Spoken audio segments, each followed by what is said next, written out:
তারেক রহমান সাহেব, আপনি মদ খেয়েছেন নাকি আপনি গাঁজা খেয়েছেন নাকি কোকেন নিয়েছেন? আপনি খানকির পোলা, ভারত থেকে কয়েকটা ঘোড়া নিয়ে শুয়ারের বাচ্চা বাংলাদেশটাকে ভারতের হাতে তুলে দিয়ে শুয়ারের বাচ্চা, বেঈমানের বাচ্চা এখন ফ্লোরিডায় বসে রয়েছে। আমি তারেক রহমানকে গালি দিতে চাই না। এই মুহূর্তে জেনারেল ওয়াকারকে সাপোর্ট করা আপনার জন্য খুব ফরজে আইন হয়ে গেল। জেনারেল ওয়াকারকে আপনি সাপোর্ট করছেন কেন? এই মির্জা ফখরুলের মতো ফটকা, মির্জা ফটকা, মির্জা আব্বাস, এই মির্জার এই দুই কুত্তার বাচ্চা, হারামখোর বেঈমান, এই শুয়োরের বাচ্চা দুইটা, আমির খসরু মাহমুদ একজন, এই আরেকটা বিশাল পোলা। বাংলাদেশে 6 কোটি তরুণের নতুন যে রাজনৈতিক বন্দোবস্তের আকাঙ্ক্ষা স্বপ্ন তৈরি হয়েছে, এই আকাঙ্ক্ষার সাথে আমরা কোনোভাবে বেঈমানি করতে দেব না, এই স্বপ্নের সাথে গাদ্দারি করতে দেব না। আপনি যে দল করেন, যে নামে করেন, যদি না বদলান আপনাদের ইতিহাস হাসিনার মতো হবে। রাজনীতিবিদরা রাজনৈতিক দল ডিসাইড করবে কি হবে কি হবে না। আপনি কর্মচারীর মতো থাকেন। অতএব এবং তার বক্তব্যগুলো দেখেন, সেনাপ্রধানের বক্তব্য, চুপ্পুর বক্তব্য, ভারতের ফরেন মিনিস্ট্রির বক্তব্য, ভারতের সেনাপ্রধানের বক্তব্য, একে শব্দে শব্দে মিলিত হয়ে যাচ্ছে, ইনক্লুসিভ। আসসালামু আলাইকুম প্রদর্শক শ্রোতা, সশস্ত্র বাহিনীর উদ্দেশ্যে ব্যারিস্টার ফুয়াদের খোলা চিঠি। ব্যারিস্টার ফুয়াদকে নিয়ে বিভিন্ন সংবাদ মাধ্যমে বিভিন্ন সংবাদ প্রচারিত হয়েছিল যে ব্যারিস্টার ফুয়াদ সশস্ত্র বাহিনীকে আক্রমণ করে কথা বলেছেন, সেনা ক্যাম্পকে উড়িয়ে দেওয়ার কথা বলেছেন এবং সেনা প্রধানকে কুকুরের বাচ্চা বা হাসিনার দালাল বলে সম্বোধন করেছিলেন।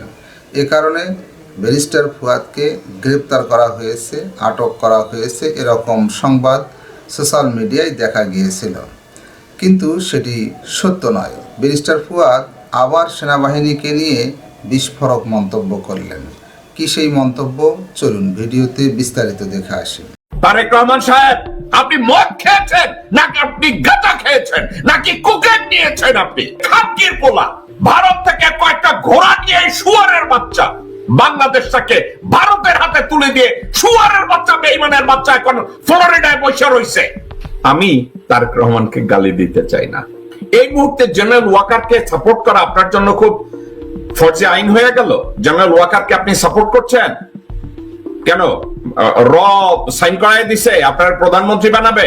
তারেক রহমান সাহেব এবং মির্জা ফখরুল, আপনাদের দুইজনকে উদ্দেশ্য করে বলছি, জিয়াউর রহমান, শহীদ রাষ্ট্রপতি জিয়াউর রহমানের দলকে এইভাবে ধ্বংস করে দেওয়ার কোনো অধিকার আপনাদের নাই। বেগম খালেদা জিয়ার অর্জিত বিএনপি কে ধ্বংস করে দেওয়ার কোনো অধিকার আপনাদের নাই। তারেক রহমান সাহেব, মির্জা ফখরুল, আপনার বাবা মেজর হয়ে নিজের জীবনের উপরে ঝুঁকি রেখে, নিজের স্ত্রী পুত্রদের উপরে ঝুঁকি রেখে স্বাধীনতা ঘোষণা করেছিলেন এই ভারতের তাবেদারি করার জন্য না। তারেক রহমান সাহেব, ভারতীয় চক্রান্তে পিটিয়ে আপনার কোমর ভেঙে দেওয়া হয়েছিল। হাসিনা এবং আওয়ামী লীগকে পুনর্বাসন করতে গিয়ে আপনার বাবাকে জীবন দিতে হয়েছে। আপনি ভুলে গেছেন? এই মির্জা ফখরুলের মতো লোক, ডক্টর বদরুদ্দোজা চৌধুরীর মতো বেঈমানের মতো লোক, তাদের জন্য আপনার বাবাকে জীবন দিতে হয়েছে। এখন আপনি আরো ডক্টর বদরুদ্দোজা জোগাড় করেছেন, ভারতীয় হায়না জোগাড় করেছেন। তারেক রহমান সাহেব, কোন পৃথিবীতে বাস করেন? আপনার পাশে কতগুলো লেঙ্গর পড়া হারামজাদা রেখেছেন, তারা আপনাকে বলছে জনগণকে আর্মির বিরুদ্ধে লেলিয়ে দিচ্ছে। তারেক রহমান সাহেব, আপনাকে নিয়ে আপনার বিভিন্ন কথা নিয়ে আমি সমালোচনা করতে চাই না। আমি বিশ্বাস করতে চাই আপনি জিয়া রহমান সাহেবের সুযোগ্য পুত্র। এ ধরনের বাহুত্রা, গাবুটাই, হুমরিটাই, এ ধরনের মন্তব্য আপনি কোথায় পেয়েছেন? বেগম জিয়ার অসুস্থতার সুযোগে ভারতীয় আধিপত্যবাদী যেসব কুত্তারা রয়েছে, তারা যদি চারিদিকে ঘিরে ধরনের কথা বলে, তারেক রহমান সাহেব, মির্জা ফখরুল এবং দেশের আজকের যারা এসব কথার সাথে বিশ্বাস করেন, আমি তাদের উদ্দেশ্যে একটা কথা বলি। একটা সেনাবাহিনীকে ধ্বংস করার জন্য ওই দিনই ধ্বংস করার পায় তারা শুরু হয় যেদিন জেনারেল মোস্তাফিজুর রহমানকে রিটায়ারমেন্ট থেকে ব্যাক করে রয়ের ওথ নেয়ার পরে তাকে সেনা প্রধান করা হয়। ওই দিন বাংলাদেশ আর্মি ইনস্টিটিউশনের ভিতরে রয়ের গোড়াপত্তন শুরু হয়। 96 সালে আপনাদের মনে আছে জেনারেল মোস্তাফিজকে রিটায়ারমেন্ট থেকে ডেকে রয়ের ওথ প্রথম নেওয়ানো হয়। তাকে রয়ের ওথ নেওয়ানোর পরে তাকে আর্মি চিফের দায়িত্ব দেওয়া হয়। দর্শকবৃন্দ, তারপরে শুরু হয় মোস্তাফিজের পরের থেকে কতগুলো, এখন দেখি কয়েক জায়গায় মন্তব্য দেয়। ইকবাল করিম ভুইয়া, মবিন, আজিজ চিন্তা করেছেন আর্মির স্ট্যান্ডার্ড কোথায় নামিয়ে নেয়ার পরে আজিজের মতো একটা দুষ্কৃতিকারী পরিবারের একটা হারামজাদা তাকে আর্মি চিফ বানানো হয়।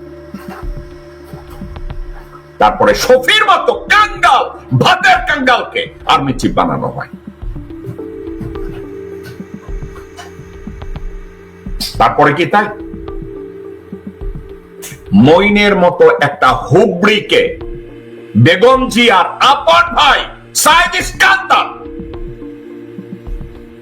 ক্ষমতাকে কুক্ষিগত করার জন্য একটা লিলিপুট হারামজাদা মইনকে সেনাপ্রধান বানায় এবং তার খেসারত যায় তারেক জিয়ার উপরে। তারেক জিয়াকে পিটিয়ে পঙ্গু বানানো হয়। তাকে অকথ্য ভাষায় নির্যাতন করা হয়েছিল। তারেক জিয়া, আপনি কি এগুলো ভুলে গেছেন? তারেক রহমান, আপনার হাড় মাংস ব্যাঙ্গে কুড়া করেছে। এখন আপনি ওখানে বসে আছেন আর ওখানে বসে এখন পুল্লুক দিচ্ছেন। মানুষ পূর্ব ভুল থেকে মানুষ শিখে, ব্যর্থতার থেকে শিখে, সেটব্যাক থেকে মানুষ শিখে। জানে তারেক রহমান সাহেব আপনি কি করছেন। গত 17 বছর 18 বছরে দেখি নাই আপনি লন্ডনে বসে কোন অন্য দেশের একটা সরকার প্রধান অথবা সাবেক সরকার প্রধানের সাথে আপনি দেখা করেছেন। কতগুলো লেঙ্গট পরা হারামজাদাদের পাশে নিয়ে আপনি এখনো সাদির মতো বালছলদের পাশে নিয়ে আপনি রাজনীতি করছেন। কয়সারের মতো লোকজনদেরকে পাশে নিয়ে আপনি রাজনীতি করছেন। বালছল কতগুলো বটতলার উকিল যারা 2 লাইন ব্রিফ লিখতে পারে না তাদেরকে নিয়ে আপনি রাজনীতি করছেন। আর আজকে বলেন বাংলাদেশের জনগণকে নাকি সেনাবাহিনীর বিরুদ্ধে দাঁড় করিয়ে দেয়া হচ্ছে, এটা একটা ষড়যন্ত্র। এই কনক্লুশন আপনাকে কে দিয়েছে? বাংলাদেশের সেনাবাহিনী বাংলাদেশের মানুষের প্রাণের স্পন্দন। বাংলাদেশের সশস্ত্র বাহিনী বাংলাদেশের মানুষের মুক্তির প্রতীক। বাংলাদেশের সশস্ত্র বাহিনী বাংলাদেশের মানুষের অহংকার। বাংলাদেশের সেনাবাহিনী কারা? আমার ভাই বোন, আত্মীয় স্বজন, ভাইস্তা ভাইগনা, প্রতিবেশী, তারা বাংলাদেশ আর্মি। বাংলাদেশ আর্মির বিপক্ষে জনগণ যায় নাই। কাদের বিপক্ষে গিয়েছে? তারেক রহমান সাহেব কাদের বিপক্ষে গিয়েছে? ভারতের ল্যাঙ্গট পরা লাড্ডু খাওয়া কুত্তার বাচ্চা মোস্তাফিজের বিরুদ্ধে গিয়েছে, মইনের বিরুদ্ধে গিয়েছে, আজিজের বিরুদ্ধে গিয়েছে, শফির বিরুদ্ধে গিয়েছে, আজকে খানকির পোলা ওয়াকারের বিপক্ষে গিয়েছে। আর আপনি বলছেন সেনাবাহিনীর বিরুদ্ধে? তারেক রহমান সাহেব, ওয়াকার এবং রয়ের ওথ নেয়া 29-30 জন জেনারেল বাংলাদেশ আর্মি না। বাংলাদেশের আর্মির সদস্য সংখ্যা 2,30,000-এর মতো। তার ভিতরে মাত্র 30 জন। এই 30 জনকে রক্ষা করার জন্য আপনি তারেক রহমান পুরো আর্মিটাকে দোষ দেওয়ার, একত্র করার চেষ্টা করছেন। আপনি মদ খেয়েছেন নাকি আপনি গাঁজা খেয়েছেন নাকি কোকেন নিয়েছেন আপনি? If this is the early symptom of autism, go see a doctor. এ ধরনের রেকলেস, এ ধরনের স্টুপিড কথাবার্তা দ্বিতীয়বার আপনার মুখ থেকে আপনি বের করবেন না। আপনাকে গালি দিতে আমার কষ্ট লাগবে। এ ধরনের ননসেন্স কথাবার্তা আপনাকে কে বলে দিয়েছে?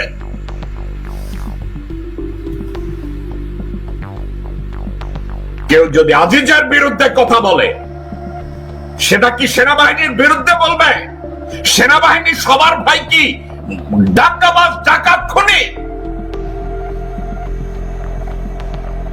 কেউ যদি শফির বিরুদ্ধে কথা বলে, শফি হচ্ছে ভাত না খাওয়া কাঙ্গাল, মঙ্গা, গাবু। এর অর্থ কি? সেনাবাহিনীর বিরুদ্ধে হলো মইনের বাচ্চা, মইনাই খানকির পোলা, ভারত থেকে কয়েকটা ঘোড়া নিয়ে শুয়ারের বাচ্চা বাংলাদেশটাকে ভারতের হাতে তুলে দিয়ে শুয়ারের বাচ্চা, বেঈমানের বাচ্চা এখন ফ্লোরিডায় বসে রয়েছে। সেটা আর্মির বিরুদ্ধে না, এগুলো ব্যক্তির বিরুদ্ধে। 2,30,000 সেনাবাহিনীর মধ্যে, সশস্ত্র বাহিনীর মধ্যে যদি 30 জন, মাত্র 30 জন, 1% না, মাত্র 30 থেকে 35 জন, 50 জন,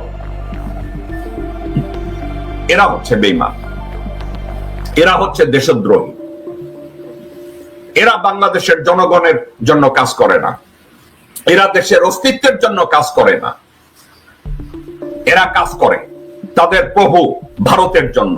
অশোক স্তম্ভ তাদের টার্গেট, বাংলাদেশের জাতীয় শাপলা তাদের টার্গেট না, বাংলাদেশের জনগণের মুক্তি তাদের টার্গেট না, বাংলাদেশের সীমান্ত রক্ষা করা তাদের টার্গেট না, বাংলাদেশের জনগণের অধিকার রক্ষা করা তাদের দায়িত্ব না, বাংলাদেশের ভোটাধিকার অর্জন তাদের কর্তব্যের মধ্যে পড়ে না। তারা শুধু ভারতের স্বার্থ রক্ষা করবে।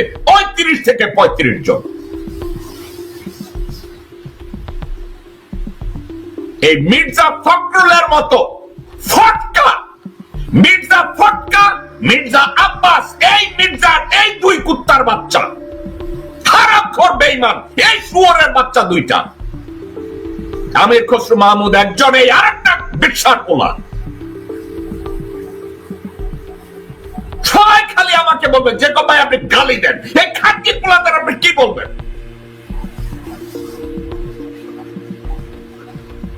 আজকে তারা বলে আমরা নাকি সেনাবাহিনীর বিরুদ্ধে জনগণকে ইগনাইট করতেছি, আমরা নাকি জনগণকে সেনাবাহিনীর বিরুদ্ধে লীলায় দিতেছি।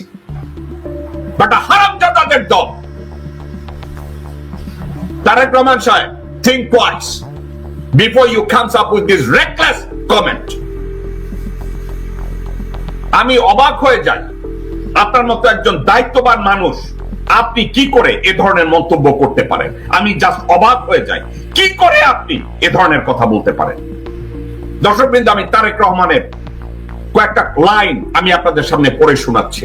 তারেক রহমান বলছে, কিছুদিন আগে যেমন সংস্কার ও নির্বাচনকে মুখোমুখি করা হয়েছিল, ঠিক তেমনি এখন সেনাবাহিনীকে জনগণের মুখোমুখি করার চেষ্টা করা হচ্ছে। আমরা এটুকু নিশ্চয়ই বুঝি যে এর পিছনে অবশ্যই ষড়যন্ত্র আছে। আমরা সবাই মিলে যদি সচেতন থাকি, অবশ্যই আমরা এসব ষড়যন্ত্র মোকাবেলা করতে পারবো। তারেক রহমান, আপনার কথার জবাব দিচ্ছি। সংস্কারের পিছনে আপনাদের অনেক জায়গায় আপত্তি আছে, অনেক জায়গায় ভণ্ডামি আছে, অনেক জায়গায় আপনাদের অদূরদৃষ্টি আছে। আপনি শুনতে চান তারেক রহমান সাহেব কোথায় আছে? দর্শকবৃন্দ, কোথায় আছে আপনাদেরকে আমি বলি।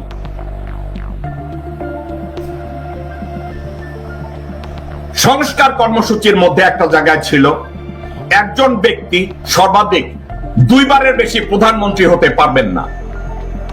তারেক রহমান সাহেবের ওখানে আপত্তি আছে। দর্শকবৃন্দ, তারেক রহমান সাহেবের হাসিনা মাগির ওখানে আপত্তি আছে। লন্ডন পরিবারতান্ত্রিক রাজনীতিকে মুদ্রা দেয় আমি ওই পরিবারতান্ত্রিক রাজনীতির উপরে। তারেক রহমান মেনে নেন নাই। মির্জা ফখরুল বলেছে, আমরা ওটা মানি না। বুঝেছেন? তো আপনারা সংস্কার চাইবেন কেন?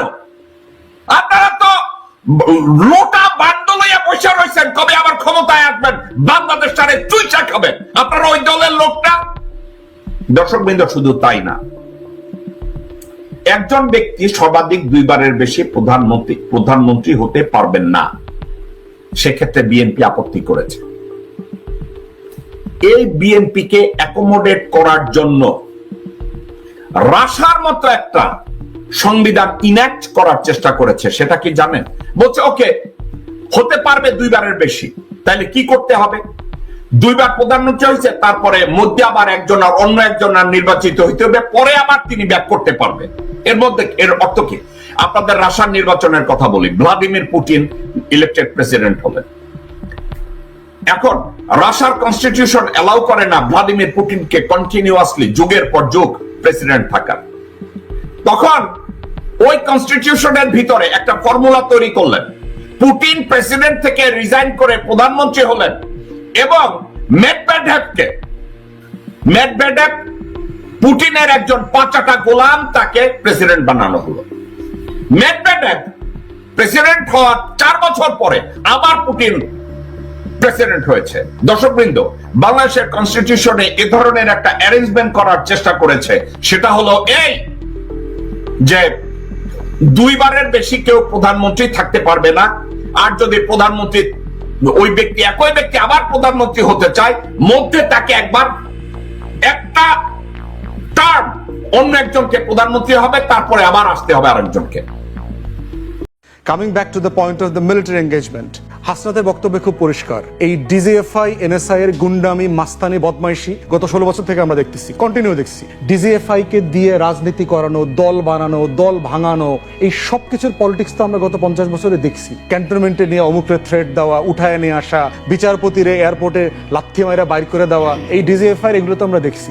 প্রশ্ন হচ্ছে, টার্কিতে, ইজিপ্টে, পাকিস্তানে ওখানকার গোয়েন্দা সংস্থার এই কাজগুলো যেটা হয়েছে, তারাকে রাষ্ট্রকে করতে দেয়, রাষ্ট্র গড়তে পারে নাই তারা। অতএব এই গণতন্ত্রের যাত্রা যেটা আমরা শুরু করেছি নতুন করে আবার গত অভ্যুত্থানের পরে, বাংলাদেশকে যদি আবার রাষ্ট্র বানাতে হয়, keep them out of politics. Arm forces এর সিনিয়র লিডারশিপকে বলছি, গোয়েন্দা সংস্থাগুলোকে বলছি, for gods sec get out of the politics. This not your business. ব্যবসা করা যেভাবে আপনার কাজ না, রাজনীতিতে মাথা ঘামানো আপনার কাজ না। আপনি প্রজাতন্ত্রের কর্মচারী, চাকর বাকরের মতো থাকবেন। Let the politician sort it out. রাজনীতিবিদরা, রাজনৈতিক দল ডিসাইড করবে কি হবে কি হবে না। আপনি কর্মচারীর মতো থাকেন। অতএব, এবং তার বক্তব্যগুলো দেখেন, সেনাপ্রধানের বক্তব্য, চুপ্পুর বক্তব্য, ভারতের ফরেন মিনিস্ট্রির বক্তব্য, ভারতের সেনাপ্রধানের বক্তব্য, একে শব্দে শব্দে মিলিত হয়ে যাচ্ছে। Inclusive politics.